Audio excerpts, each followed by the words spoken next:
Un nouvel observatoire national en matière de droit linguistique sera lancé cet après-midi à Montréal. Donc, un observatoire sous la gouverne de la Faculté de droit de l'Université de Montréal et avec la bénédiction de l'ancien juge de la Cour suprême du Canada, Michel Bastarache. Il va d'ailleurs être présent au lancement. Les deux fondateurs, donc les juristes Stéphane Beaulac et Frédéric Bérard, entendent suivre l'évolution et l'état des droits linguistiques des communautés minoritaires à travers le monde. Évidemment, ça nous intéresse beaucoup ici. Et pour parler du rôle donc et de la mission de ce nouvel observatoire, je joins le co-directeur de ce nouvel observatoire, M. Frédéric Bérard. Bonjour. Bonjour. D'abord, pourquoi un nouvel observatoire de droit linguistique? Il y en existe déjà un à Ottawa et à Moncton. Qu'est-ce qui va vous distinguer, en fait? Premièrement, il n'y en a jamais trop, je pense. Non, tout à fait. Deuxièmement, je suis d'accord avec deuxièmement, bon, on a pas une bonne prémisse de départ. Deuxièmement, nous sommes complémentaires dans l'optique où à Moncton, on parle d'un observatoire international. Nous, on se concentre beaucoup plus sur le volet canadien, le volet québécois, mais surtout le volet francophone hors Québec et autochtone, donc chose qui peut nous distinguer à certains niveaux. Et troisièmement, je vous dirais que c'est le premier observatoire de l'histoire du Québec. Et c'est pas pour rien, hein, on veut se positionner en expliquant qu'il est anormal que le gouvernement québécois, en fait, on n'est pas un organisme gouvernement du Québec, vous avez compris, mais il est anormal que le gouvernement québécois fasse preuve d'autant d'indifférence envers les francophones hors Québec. Et on veut donc relever les différents faits, les différentes informations à ce niveau-là et évidemment, éventuellement, essayer d'assurer qu'il y a une plus grande collaboration entre le gouvernement du Québec et les minorités francophones hors province. C'est très intéressant ça, parce qu'effectivement, depuis les années 70, on a complètement occulté du discours politique québécois et même intellectuel la présence des francophones hors Québec, justement.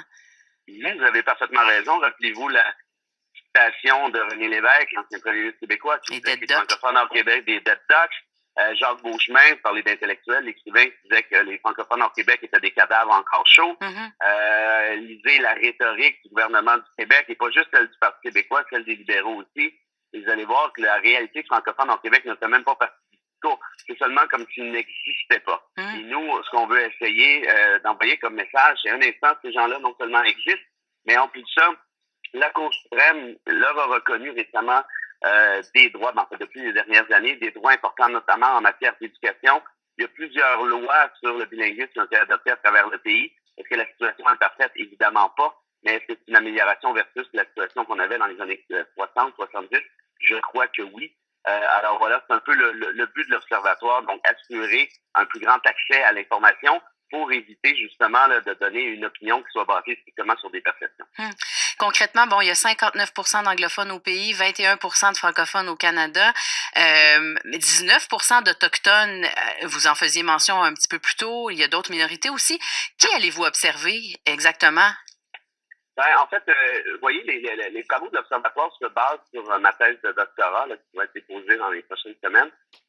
Et à l'intérieur de cette thèse-là, j'ai analysé toutes les décisions de la Cour suprême en matière de droit linguistique depuis 1982, ainsi que les lois qui ont été adoptées à travers le pays au même effet. Donc, qui on va analyser, en fait, ou observer, si vous aimez mieux, c'est la réalité juridique, la réalité des droits linguistiques en date d'aujourd'hui, basés sur des décisions de la Cour et basés sur des lois qui ont été adoptées depuis. Donc, évidemment, c'est assez facile d'obtenir cette information-là. Hein, c'est sur le web. Il suffit évidemment, par contre, là, de prendre les décisions en question, les analyser et ce qu'on essaie de faire, c'est les vulgariser. Par exemple, si vous allez sur notre observatoire, la décision va être résumée en une demi ou un trois quarts de page avec les faits essentiels pour que le grand public puisse comprendre tout de suite qu'est-ce qu'il y en est côté droit linguistique, sans avoir à se taper les 84 pages là, que j'ai eu à lire moi-même. C'est intéressant et très, très, très sensible de votre part.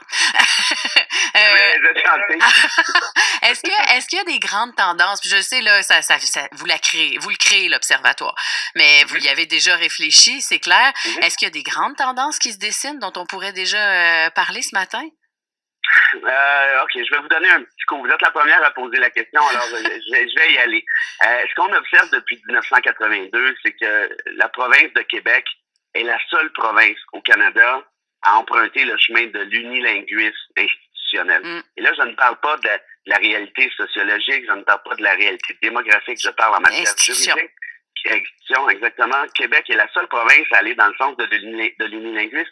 Toutes les autres provinces, à des degrés divers, il y en a que c'est important, il y en a que ce n'est pas du tout, mais ont connu une amélioration en matière de bilinguisme, en matière d'adoption de lois et de règlements qui favorisent le bilinguisme.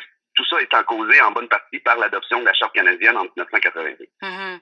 Mais en même temps, on comprend pourquoi la réalité au Québec est comme ça. On a voulu protéger la langue française. Évidemment que c'était pour ça, non? Tout à fait. Puis moi, vous remarquerez bien que je ne juge pas de ça. Je ne prends pas position. Je ne dis pas que c'est bien ou que c'est mal.